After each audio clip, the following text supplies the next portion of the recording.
እንዴት ናችሁልን? እንደተለመደው በሌላ በምርጥ ድራማ ተመልሰናል። ፊልሙ እንደምትወዱትም እርግጠኞች ነን። ላይክ በማድረግና ኮሜንት በመጻፍ አበረታቱን። ይህንንም አሪፍ ፊልም ተጋብዞልን። ፊልሙ ሲጀምር ዩሜ የምትባል ልጅ አንድ ወንድን እየቀጠቀጣቸው እናያለን። ልጁ ተነስቶ ሊያመልጥ ሲልም በወንበር ወርውራ ታስቆማለች። ልጁም የጓደኛዋ ፍቅረኛ እንደነበረና ጓደኛዋና ሌሎች ሴቶች ላይም የማገጠባቸው ስለነበረ እየቀጣቸው እንደነበረ እናያለን። ሰው ፊት ካዋረደችው በኋላም ቪዲዮ ቀርጻው ሶሻል ሚዲያው ላይ ትለቅለታለች። በሌላ በኩል ሊንጎ የሚባል የትልቅ ድርጅት አስተዳዳሪ ለስራው ሲል የሚያገባትን እጮኛ ሲፈልግ እናየዋለን። አባቱም በዚህ 3 ወር ውስጥ ማግባት አለብህ ብያለው ቢለውም እና ረዳቱም ሲመርጥለት ቢቆይም አንዳቸውንም ሳይወዳቸው ይቀራል። በድንገትም ዩሜን ያያትና ወጣ ባለ ባህሪዋ ይማረካል። የመታችው ልጅም ውሃ ደፍቶባት ሮጦ ያመልጥና እሱ መጥቶ ጃኬቱን ያለብሳታል። እሷን በውስጧ ወይኔ ሲያምር ትልና ስትወጣ ግን መኪናውን እያሳያት አየሽው አንቺ በወረወርሽው መኪና ተሰብሯል ሲላት ግራ ይገባትና ያንን ያክል እኮ በኃይለኛው አልወረወርኩትም። አሁን 1 ሚሊዮን ትከፍላለሽ። ምን? እሺ ያንን ያህል ከከፈልኩኝ ይቅር ትለኛለህ? እየጠጋትም እሺ ከከፈልሽኝ ይቅርልሻለሁ። እንደው ምርጫ ልስጥሽ፣ ወይ 1 ሚሊዮን ትከፍላለሽ ወይ የጋብቻ ኮንትራት ትፈርሚያለሽ። አባቷም የቤተሰብ የማርሻል አርት ማሰልጠኛ ያለው ሲሆንም እዛውም ያሰለጥናል። ዩሜ ምን ብላና እንዴት ስለ ዕዳዋ እንደምታስረዳው ግራ እየገባት እያለ ሊንጎ የሰጣትን ካርድ ስታየው የትልቅ ድርጅት አስተዳዳሪ እንደሆነ ይገባታል። ሊንጎም ቁጭ ብሎ ላይቭ የምታስተላልፈውን የማርሻል አርት ስልጠና ሲያየው ረዳቱ ይመጣል። እሷም አንድ ወንድ መጥቶ ከመታቸው እንዴት ራሳቸው መከላከልና መግደልም እንደሚችሉ ስታሳይ እያዩ ሁለቱም ይጨነቃሉ። ረዳቱም ቆይ ግን ለምን ሌላ ሴት አትፈልግም? አይ እሷ ትክክለኛዋ ሴት ናት። ለ2 ቀናትን መታ ስላልነገረችው ጠበቃው ሊልክባት ይወስናል። ዜና ላይ ግን እንጀራ እናቱ ሊንጎ በቀጣዩ ዝግጅት ላይ ፍቅረኛው እንደሚያሳይ እንደተናገረች ሲያይም ይናደዳል። በሌላ በኩል ዩሜ 1 ሚሊዮን ብሩን ለመክፈል በጠዋት የተነሳች ዴሊቨሪ መስራት ጀምራለች። በተጨማሪም ላይቭ መግባትና የቀን ስራና የጉልበት ስራ ሁሉ ሳይቀር ትሰራለች። ቁጭ ብላም እስካሁን ያገኘችውን ብር ተጠቅማ ካልኩሌት ስታረገው በ3 ዓመት ውስጥ እንደምትከፍለው ታውቅና ደስ ይላታል። ወዲያው ግን የሊንጎ ጠበቃ ደውሎ በ3 ወር ውስጥ እንድትከፍል ይነግራታል። በንዴት እያበደችም ድርጅቱ ትሄድና ቀጥታ አንገቱን ይዛው በስህተት እየተጠቀምክበት ነው እንዴ? ምንድነው ችግር ስትለው በጣም ስትጠጋችሁ የተንተባተበ ምንም ክፉ አስቤ ያደረግኩት ነገር የለም፣ ግን ራቅ ብለሽ ብናወራ የተሻለ ነው ይላትና ስተቀራረቡ የሁለቱም ልብ በጣም መምታት ጀምርና ዩሜ ትነሳለች። ከዛ እሱም የእንጀራ እናቴ ጮኜን በቅርቡ ባለ ዝግጅት ላይ ታስተዋውቃለች። ልጅቷ ማን እንደሆነች እንኳን አላውቅም። ስለዚህ እኔ ጮኛህ እንደሆንና ያዘጋጁልህን ጋብቻ እንድታቋርጠው እንድረዳህ ነው የምትፈልገው? በትክክል ይህንን ካደረግሽ የምትከፍሊውን ካሳ ተውልሻለሁ ይላትና እሷም ትስማማለች። ከዛ እሱም ስለቤተሰቡ ማስታወስ ያለባትን ይነግራታል። የዝግጅቱ ቀንም አባቱና እንጀራ እናቱ ከእንጀራ ወንድሙ ጋር ይመጣሉ። የእንጀራ እናትየዋም እሱ ያዘጋጀቻትን እጮኛዋ ልታስተዋወቅ ስትል ሊንጎ ቀድሞ ዩሜን እጮኛው እንደሆነች ይናገራል። ወደ መድረክ ይዘዋት ወጥቶም እሷ እንዲህ ያለ ትልቅ ዝግጅት አይታ ስለማታውቅ ስተፈራ ተረጋጊ፣ ቆንጆ የፍቅር ታሪክ እንዳለን ማሳመን አለብን ሲላት ተዋናይ እንደሆነ ታስባለች። ሌላ ቪን የምትባል ሴትም ወደ መድረክ ስትወጣ ያትና የድሮ ፍቅረኛው መንታት ስለነበረች ሊንጎ ችግሮቹ እንዳላበቁ ይገባዋል። እንጀራ እናቱም ዩሜን በለበሰችው ለማሸማቀቅ ስትሞክር እሷም ትመልስላታለች። ሊንጎ ወደ እሷ ሲመጣም ምንድነው የተሳሳትኩት ነገር አለ እንዴ? የለም ጥሩ ስራ እየሰራሽ ነው። ዩሜም ወደ አባቱ ጋር ትሄድና ከዚህ በፊት እንደሚተዋወቅ ሰውም ሆና ከድሃ ቤተሰብ በመጣም ሊንጎን በጣም ነው የምወደው፣ ግንኙነታችን እንድትቀበለው ጠንክሬ እሰራለሁ። አንቺም መቼም እንደ ልጅ ሚስት አልቀበልሽም ስላት በግድ መጠጥ ታጠጣውና ሰዎች ደስተኞች እንደሆኑ ያስባሉ።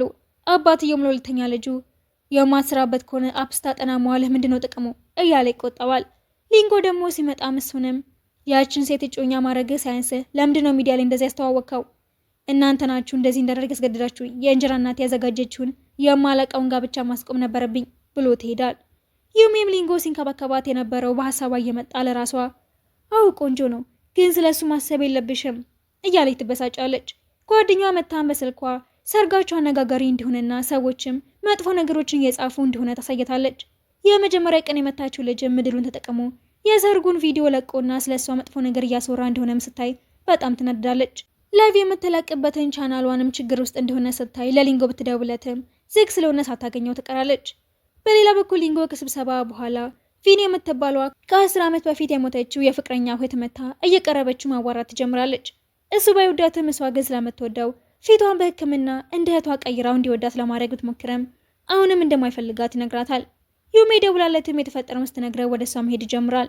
በሌላ በኩል ዩሜ መታው የነበረው ልጅ ጓደኞቹን ሰብስበው መጥቶ እሷና ጓደኛዋን ለመማታት ቢሞክርም በደንብ ራሳቸውን ይከላከላሉ። ከዛም አንድ የልጁ ሜን ሳታየው ሊመታት ሲል ሊንጎ ይደርስና ሸፍኗት እሱ ይመታል። በመኪና እየሄዱም ረዳቱ ስለሱ የሚወራውን ማስቆም እንዳለባቸው ሲናገር ሊንጎም ሜን ስለኛ ቪዲዮ ሰርተሽ መልቀቅ ያንቺ ስራ ነው። ሀብታም ነህ ማለት እኮ እንደፈለግ ታዘኛለህ ማለት አይደለም። ስራዬን ትቼ አብሬ የፍቅር ድራማ ሰራ ነበር እኮ። ማን ነው ድራማን ያለሽ? ትክክለኛ ነው ማለት እንድታገብኝ ፈልጋለሁ ስላት ደንግጣ ታፈጣለች። ለምንድን ነው እኔ ማግባት የፈለግከው? መቼም በአንድ እይታ ከኔ ፍቅር ይዞ አይደለም። ወደ ሰው ትዞርናም ከቤተሰብ ውስጥ የሆነ ሰው ኩላሊቱን ታሟል እንዴ? ኩላሊቴን ፈልገው ነው? እንደ እሷ አታስቢ። እንደ አንቺ ያለችን አስቸጋሪ ሴት አግብቼ የአባቴና የእንጀራ እናቴን ሁኔታ ማየት ስለምፈልግ ነው። እኔ ግን አላገባህም። ለ1 ሚሊዮን ካሳ ብዬ ራሴን አልሸጥም ብላው ትወርዳለች። ከዛ ግን የአባቷን የ12 ሚሊዮን ብር ያልተከፈለ ዕዳ ሲያሳያት አፏን ዘግታ በውሸት ጋብቻው ላይ ትስማማለች። አባቱ ደግሞ የዩሜን ኦንላይን ቪዲዮዎችን እያየ በእንዴት ልጁ እንደሱ አይነት ሴት እንደመረጠ ግራ ይገባዋል። ወዲያው ግን ሊንጎ እሷን ይዞለት ወደ ቤቱ ይመጣል። እንድታናዳቸው ስለነገራትም የማይሆን ሁኔታ ታሳያቸዋለች። የእንጀራ እናቱ ምሳሌ ማሾፋን ትጀምርና አታላይ ሴት ነሽ ስትላትም ሊንጎ አታላይ ማንች ነሽ፣ አባቴን አታለሹ እኮ ነው የ14 ዓመት ልጅ እያለሽ ያገባሹ። ዩሜን ስትሰማም አባቱን ውይ ትክክለኛ ልጅ አይደለም እንዴ? አባትየው በጣም ተናዶ እንደዚች አይነቷን ነው ያገባኸው፣ ካሁን በኋላ ከድርጅቱ አስተዳዳሪነት አባረሃለሁ። ችግር የለው መልሰ ድርጅቱ እንዳስተዳድር ትጠረኛለህ ይለውምና በንዴት ካላንተ ድርጅቱ የማይንቀሳቀስ መስሎ ነው እንዴ? ከዛም እሱ እንደሚለቅና የእንጀራ እናቱም እንደምታስተዳድረው ይወስናል።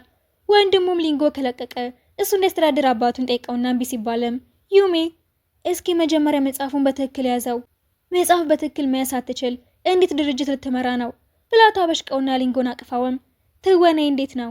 በጣም ቆንጆ ነው። ወደ ክፍል ወስዷትም አንድ ላይ እንደሆኑ እንዲያሳምኑ ለዛን ቀን አንድ ክፍል መተኛት እንዳለባቸውና ለነገ የተለያየ ክፍል እንደሚያዘጋጅ ነግሯት ቲሸርት ይሰጣታል። ልብሱን ሲቀይርም ለሷ ሲከለከል ስተመታ ያመውና መድኃኒት ታረግለታለች። መቀራረባቸው ሲጨንቀውም እጇን ይዛትና ታዩ ራስ ያረገዋለሁ ብሏት ይነሳና ሶፋው ላይ ተኛለች። በድንገት ሰው ሲያንኳኳባቸውም ደንግጠው አብሮ የተኙ ያስመስሉና ሰራተኞቹም የምርም እንደተጋቡ ያምናሉ። በማግስቱም አባቱ የድርጅቱ አስተዳዳሪ ስለተቀየረ ሼራቸው የውርድና መጨነቅ ይጀምራል። ለሚስቱም እንዴትም አድርገሽ ቢሆን ሊንጎ እንዲመለስ አድርጊው ይላትና የተናደደች ወደ እነሱ ውስጥ ሄደም ፍቅረኛሞች እንደሆኑ ማስመሰላቸውን ይቀጥላሉ።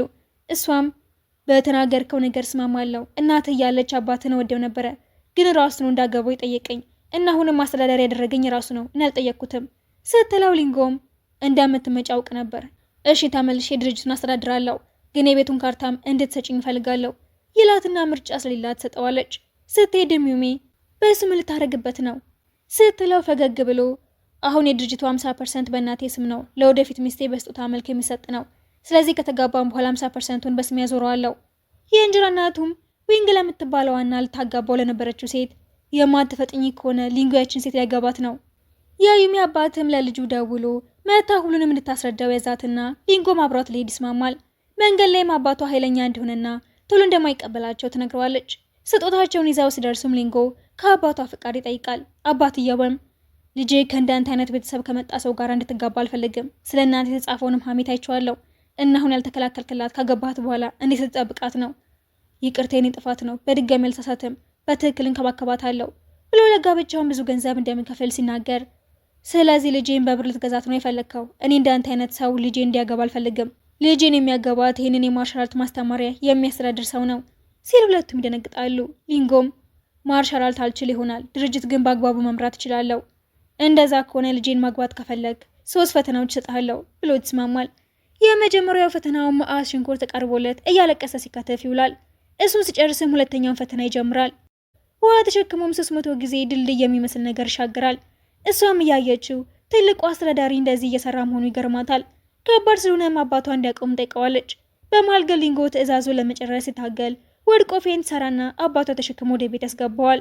ሶስተኛው ፈተናም ጌም ስለሆነ እየተጫወቱ አባቷ እንደ አንተ አይነት ሀብታምና የሀብታም ልጅ የፈለጋትን ሴት መርጦ ማግባት ይችላል።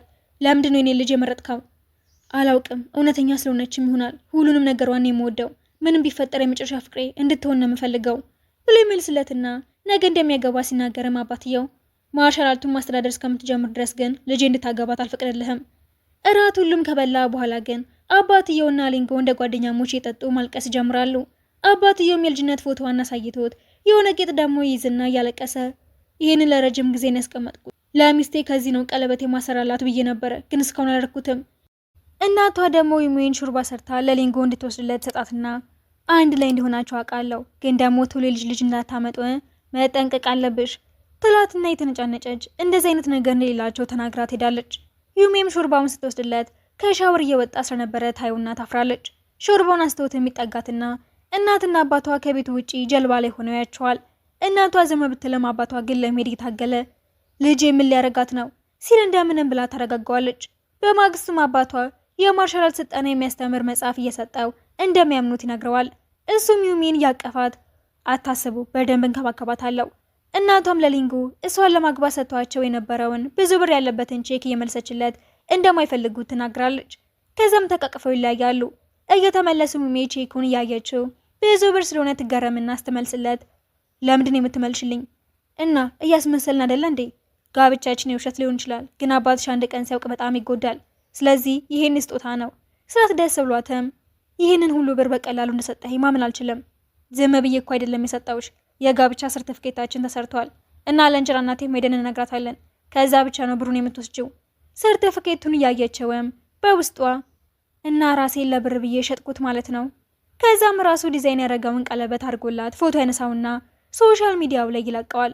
አባቱ ቤት ደርሰውም ስላገባት የሚለው ለመስማት ሲጓጓ ዩሜ ታስቆመውና እዋቅ የውሸት ጋብቻ ነው ልትጠቀምብኝ ግን እንዳታሰብ፣ አረ እንደዛ ነው ይላትና ያልፈዋል። ቤት ውስጥም አባቱና ዊንግ የምትባለዋ ልጅ ቤተሰቦች ተሰብስበው እነሱም ጥሩ የቢዝነስ ሰዎች ስለሆኑ አንድ ላይ ጥሩ ቤተሰብ እንደሚሆኑ ተደሳስተው ስለ ጋብቻቸው ሲያወሩ እነ ሊንጎ ይደርሳሉ። ሊንጎም እንደገባ ከዩሜ ጋራ ተጋብተናል ብሎ ዜናውን ያብስራቸዋል። የልጅቷ አባትም ተነስቶ ለአባቱ መጀመሪያ እስኪ የቤተሰባችሁን ጉዳይ ጨርሱት ብሎት ሲሄድም ይናደዳል። ልጅቷ ሜዳ ልታበሽቃቸው ትሞክራለች። ለዩሜም እንዳንቺ ሀብታም ወንዶችን የሚያጠምዱ ብዙ ሴቶች ሊንጎን ሲያጠምዱት አይቻለሁ። እሱ ግን አንዷንም አልፈለገም ነበር። አሁንም የእናቱን ሼር ለመቀበል ብሎ እንዳደረገው አውቃለሁ። ልክ ሼሩ እንደወሰደ ትባሪያለሽ፣ ከዛ እኔ ሚስት ሆናለሁ። ዩሜም እጇን ትይዛውና አንቺ እንደምትወጂው ግልጽ ነው፣ ግን ደግሞ ያ ማለት እሱ አንቺን ይመርጣል ማለት አይደለም። ለምንስ አንቺን ይመርጣል? ጥቅም አልባ አለቃ ነገር ኮነሽ ብላ ጨጓራዋን ትልጠዋለች። ጂያው የሚባለው ወንድሙም ከእናቱ ጋራ እንዴት ሊንጎ ቦታው እንደነጠቀውና ከዲዛይን ዲፓርትመንቱ አስወጥቶ የሽያጭ ዲፓርትመንት ውስጥ እንደከተተው ተናዶ ይነግራትና እናቱን በንዴት እንዴት እንደምትበቀለው ቅዷን ታወጣለች። በሌላ በኩል ሊንጎ ዩሜን ወደ እሱ ቤት ይወስዳትና ሲያሳያት በጣም ደስ ይላታል።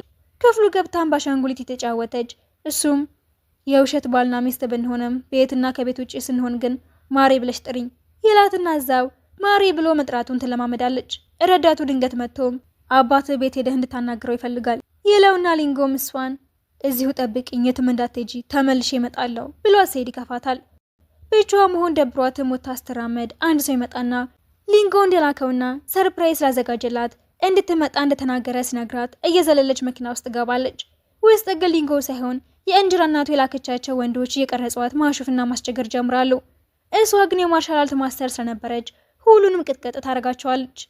ሊንጎም አባቱ ድርጅት ውስጥ ችግር ስለተፈጠረ እንዲያስተካክለው ይነግራውና ሲወጣ የእንጀራ እናቱ አስቆማው። እሺ አዲስ የተጋባችሁ ጥንዶች ሚስት ላይ ትኩረት ብታደርግ አይሻልህም? ሚስት እኮ ይሄኔ ብቻዋን ናት ትለውና ለዩሜስ ደውላት ስልኳ ዘግ ይሆንበታል። ደንግጦም እየሮጠ ሊፈልጋት ይሄዳል። በሌላ በኩል ጉደኛዋ ዩሜ ሊደበድቧት የመጡትን አንድ ላይ አስራቸው እየቀጠቀጠቻቸው ለማስተማሪነት እንዲሆኑ ደግሞ ላይቭ ላይ ለተከታዮቿ እንዴት ራሳቸው እንደሚከላከሉ ታስተምራለች። ሊንጎ ስደርስም ደንግጦ ያቅፋትና አትውጪ ብዬሽ ነበር እኮ ለምን ወጣሽ? ማነው ካገባ በኋላ ቤት ውስጥ የሚቀመጠው? ደግሞ ቦዲጋርድ ያስፈልገኝም፣ ማንም እኔን መጉዳት አይችልም። እዛው ላይቭ ላይ እንዳሉ የሚያቅፋትን ይወስዳታል። ቤት ገብቶም ሊንጎ እግሯ ስር ሆነው ስለ እንጀራ እናቴ መጥፎ መሆን ቀድሜ ስላልነገርኩሽ ይቅርታ። መቼም እኔን የሚጎዳደል አግኝታ አልፋ አታውቅም ነበር። በጣም ራስ ወዳድ ነኝ። አንቺንም በእኔ ምክንያት ጎዳውሽ። ስራችንን ስንጨርስ እንፋታለን። ያኔ እንጀራ እናቴ አንቺን አታስቸግርሽም ሲላት ስለፍቺ በማሰቡ ትደነግጣለች። ወዲያውም ረዳቱ መጥቶ የእናትህን ቼን መውሰድ አትችልም፣ ምክንያቱም መጀመሪያ እናትህ ራሷ በእጁ የሰራችውን የአንገት ጌጥ ሚስት ማግኘት አለባት ሲለው ሊንጎ ስለዚህ ህግ ስለማያውቅ ይደነግጣል። ዩሜም የዛን ቀን ዊንግ እሷን ካገባህ ብቻ የእናትህን ሼር መውሰድ እንደምትችል ስትናገር ነበር። በቃ የአንገት ጌጡ እሷ ጋር ይሆናል። እዛው ላይ ዊንግ እቃውን ይዛ ለተወሰነ ቀን እነሱ ጋር ለመቆየት ከተፍ ትላለች። እሱም ጌጡ ስለሚያስፈልገው ይፈቅድላትና ዩሜ ክፍል ገብታ እዛ መቆየት እንደምትፈልግ ትናገራለች። አሻንጉሊቶቿንም እያነሳ ይስተወረወር ዩሜ በጣም ስለምትወዳቸው ትናደዳለች። ከዛም አሻንጉሊቷን ይዛ እየተሳደበ ትወጣለች። ሊንጎም እናቱ በፊት ፍቅረኛው ለነበረችው የዊንግ እህት ሀብሉ እንደሰጠቻት አስታውሶ እሷ ስትሞት ወስዳው እንደሆነ ገብቶት እንድትሰጠው ያፋጥጣታል። ከአንገቷ ላይ ሊወስደው ሲሞክርም ያረገችው ሌላ ስር ነበር የተዋል። ረዳቱም ዩሜ ቤት እንደሌለችና እቃዋም እንደሌለ ሲነግረው ቶሎ ብሎ ወደ ቤተሰቦቿ ቤት ይሄዳል። ሲደርስም እናቷ አሻንጉሊቱ አባቷ ለለቱ የሰጣት ማስታወሻ ነው ስትለው በሱ ተናዳ እንደሆነ ይገባዋል። ሲያገኛትም በሱ ተናዳ እንደሆነ ይጠይቃትና ለምን ለሷ ብዬ እናደዳለሁ? እንደተናደድኩኝ እያስመሰልኩ ነው። ግን እሷ ፍቅረኛ ነበረች እንዴ ስትለው እንዳልሆነች ነግሯት የእህቷን ፎቶ ያሳያትና እሷ ፍቅረኛው እንደነበረችና እናቱም ለሷ የአንገት ጌጡን ሰታት እንደነበረ ይነግራታል። እናቴ ከሞተች በኋላ ግን አባቴ ሌላ ድብቅ ፍቅረኛ እንዳለው አወኩኝ። ያኔ ሳዘን እሷ ከጎኔ ነበረች። እሷ ስትሞት ግን እህቷ ፊቷን በሕክምና ብትቀይረውም ልወዳት አልቻልኩም። በሌላ ቀንም ሊንጎ ዩሜን ጓደኛውን ሊያስተዋውቃት ይጠራትና ስለሱ ምንም ስላልነገራት እሱን እንዴት ማናገር እንዳለባት ግራ ይገባትና ክፉ ትሆንበታለች። ጓደኛውም ሊንጎ የልጅነት ጓደኛዬ ነው፣ በቅርቡ ነው ወደዚህ ሀገር የተመለስኩት ብሎ ስለሱ ጥሩ ነገር ሲያወራ ክፉ ስለሆነችበት ይደብራትና ሊንጎ ላይ ልጥፍ ብላ ትቆያለች። የሆቴሉ አስተናጋጅም ልታስተናግዳቸው ትመጣና የዩሜ ጓደኛ ስለሆነች እንዳታያት ተደብቃ ትመልሳለች።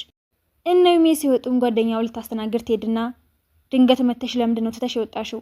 የዩሜ ጓደኛ ነኝ፣ እዚህ እንደምሰራ ስለማያውቁ ተደብቄ ነው የምሰራው ትለውና ቲፕም ሰጥቷት ይወጣል።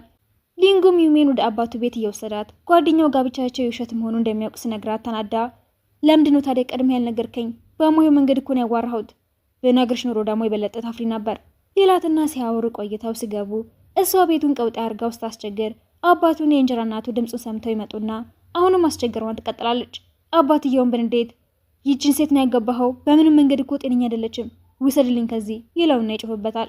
በድጋሚም የእንጀራ እናቱን ይዛ ስትጎታት ትገፋትና የቤቱን ወደ ጌጥ ይዛ ትወድቅና ትጎዳለች። እቃውም ተሰብሮ ሲያየው አባትየው ሁሉንም እንዲወጡ ይናገርና ሊንጎ ዩሜን አቅፋት ወደ እሱ ክፍል ይወስዳታል። ከዛም ልብሷ እንድታወልቅ ለግዛት ይጠይቃትና እንደፈለግከው ረድቻለሁ፣ አሁን እሱ ልተጠቀምበት ነው? እንደዚህ አይደለም፣ ተጎድተሻል፣ መድኃኒት ላድርግልሽ፣ በራስሽ ማድረግ አትችይም ሲላት ተስማማና መድኃኒቱን እያደረገላት እኔ እነሱ ለማናደድ እቃቸውን ስበር እንጂ ራስሽን ጉጂ አላልኩሽም እኮ፣ ከዚህ በኋላ ራስሽን ጠብቂ። በማግስቱም ወደ አባቱ ጋር ሄዳ የተሰበረው ቃላንት አስፈላጊ ይሆን አይሆን አላውቅም፣ ግን ምንም ቢሆን መልሰህ ማግኘት የማትችለውን አንዴ ካጣኸው በጣም ከባድ ነው፣ አባትነትህም ቢሆን እንደዛው ብላው ትሄዳለች። በሌላ በኩል የሊንጎ ጓደኛ ያገኘውና የእንጀራ እናቱ አብሯት እንዲሰራ እንደጠየቀችው በምላሹም በየአመቱ ብር እንደምትሰጠው እንደነገረችው ያሳውቀውና አብሯት ከሰራ እንዴት ሀብታም እንደሚሆን ሲቀልድ ሊንጎም እየሳቀ ስምምነቱ መቀበል አለብህ፣ ግን ሚስጥር እንድታደርገው ንገራት። ዩሜ ማርሻልቷን ስትሰራ ትቆይና ከጓደኛዋ ጋራ የእሷና የሊንጎ ጋብቻ የውሸት እንደሆነ ስታወራ ስትከተላት የነበረችው ዊንግ ተደብቃ ትሰማትና ለእንጀራ እናትየዋ ደውላ ትነግራታለች። አባትየውም ስብሰባ ላይ የሊንጎን ስራ አድንቆ ወንድሙን ከሱ እንዲማር ሰው ፊት ሲነግረው ይናደዳል። እናቱም እያስመሰለ እንደሆነ ካላወቀችው ከሊንጎ ጓደኛ ጋር አውርታ አብሮ ለመስራት ይስማማሉ። ከዛም ወንድምየው አባቱ ጋር ሄድና ከአዲስ ሰው ጋር አብሮ እንደሚሰራ ነግሮት ከእናቱ ጋር ደግሞ ነገራቸውን ያቅዳሉ። ዩሜም ስልኳ ላይ ተደፍታ የሊንጎን ዜና ስታየም ጓደኛዋን አጥቃት አይታው ናፍቆሽ ነው እንዴ? እሱም ወደር ጀምረሻል? በእርግጥ እሱም ስላንቺ ይጨነቃል፣ በየቀኑ ያወራሻል፣ መድኃኒትም ያደርግልሻል። እንደዛ አይነት ነገር የለም፣ አንድ ላይ ብቻ የምንሰራ ሰዎች ነን። ገባኝ፣ በቃ የምርም የምትወጁ ከሆነ ግን ቀድመሽ እንዳትነግሪው፣ እሱ መጀመሪያ ቢነግርሽ ነው ጥሩ የሚሆነው ትላትና ወደ እሱ ቤት ስትሄድ አቅፏትም በየቀኑ ነበር የምትናፍቅኝ። ምን እንደ ስራ ጓደኛን ናፈኩ ስትለው እንደሚወዳት ያሳያትና የተጎዳችውን አይቶላት መድኃኒት ያደርግላታል። መድኃኒቱ ሲያቃጥላትም ትጮህና እዛ ለመኖር የመጣችው ዊንግ ድምፁ ረብሿት ከተኛችበት ትነሳለች።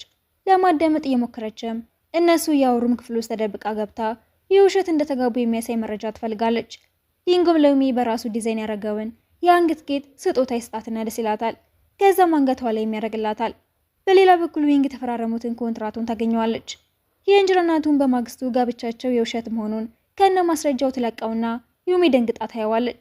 ጓደኛውም የሮጠች መታ ያወሩና ለሊንጎ ደውለው የተለቀቀው በውሸት እንደሆነ ተናግሮ እንዲያስተባበል ሲነግሩት አሁን እንደረፈደና በራሱ እንደሚያስተካክለው ይነግራታል። አባቱ ሲቆጣውም የእንጀራ እናቱም ተደርባ ስትናገረው አባትየው እሷን ቤት ውስጥ ጸብ እየፈጠረች እንደሆነ ይናገራታል።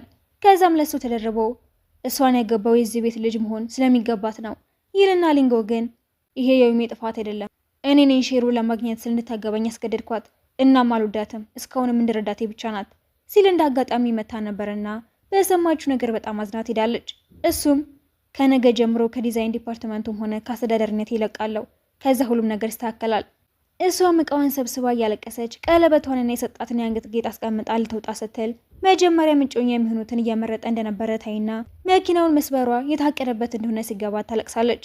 ሊንጎ ወደ ቤት ሲመለስም ዊንግ ዩሜ እቃውን ይዛ ሄዳለች። ግን ችግር የለውም እኔ ያለሁኝ፣ የእናትህም ጌጥ እኔ ጋር ነው፣ አግባኝና ሼርህን ውሰድ ስትለው ከአንገቷ ላይ ጌጡን ይገነጥለውና ይሄ ለአንቺ አይገባሽም፣ ስለ አንቺ ምንም ያላጣረው ነው እንደሚመስልሽ ብሎ ፎቶዎችን ይወረውርላትና እህትሽን ራስሽ እንደገደልሻ ታውቃለሁ ብሏት ይሄዳል። ብቻውን ቁጭ ብሎም ዩሜ ስትናፍቀው ምን ያህል እንደሚወዳት ይገባዋል። እሷን ባለችበት ይናፍቃታል። ወደ እሷ ጋር ሄዶም ሲፈለግ የነበረውን ጌጥ ሲሰጣት ሁሉንም አውቄዋለሁ፣ ከመጀመሪያው ማቅደህ ነበረ፣ ቢሆንም ግን ራሴ ነኝ ኮንትራቱን የፈረምኩት፣ ያንተ ጥፋት አይደለም፣ ጌጡንም በትክክል አስቀምጥልሃለሁ፣ በፈለግከው ሰዓት መተህ መውሰድ ትችላለህ ብላው ትሄዳለች። ጓደኛዋ ግን ስላናደዳት ልታስተምሮ ፈልጋ ከነ ማርሻል ሰልጣኝ ጓደኞቿ ጋራ ሊንጎ ይመስላትና ጓደኛውን ይቀጠቅጡታል። ሊንጎ ወደ ቤቱ እየወሰደውም ጓደኛው አንድ ቀን ግን በአንተ ምክንያት እሞታለሁ፣ ደግሞ የእንጀራ እናቴ የድርጅቱ አስተዳዳሪ ሆናለች፣ ወንድምህ ደግሞ ሼሩን ሸጦ ውድ ዳይመንድ ገዝቷል፣ ጥሩ እናያቸዋለን። በማግስቱም የድርጅታቸው ስብሰባ ላይ ወንድምየው ውድ ዳይመንድ ላይ ከእናቱ ጋር ኢንቨስት እንዳደረገና ለሁለቱም ድርጅቶች ትርፋማ እንደሆነ በደስታ ይናገራል። አባቱም ይሄ ነገር ካልተሳካ ግን ከቦታችሁ ትነሳላችሁ። በሌላ በኩል የሊንጎ ጓደኛ ስለ ሁሉም እየነገረው የእንጀራ እናቱ እንደምትከስርና እሱ ደግሞ ወደ ቦታው እንደሚመለስ ይነግረዋል። ሊንጎን ፈገግ ብሎ የዩሜ ጓደኛ ለቫኬሽን እንደጋበዘችው ይነግረዋል። ከዛ ራሷ ምግብ ታመጣላቸውና ጓደኛው በፈገግታ ሰላም ስላተም ደንግጣ ትታቸው ትሄዳለች።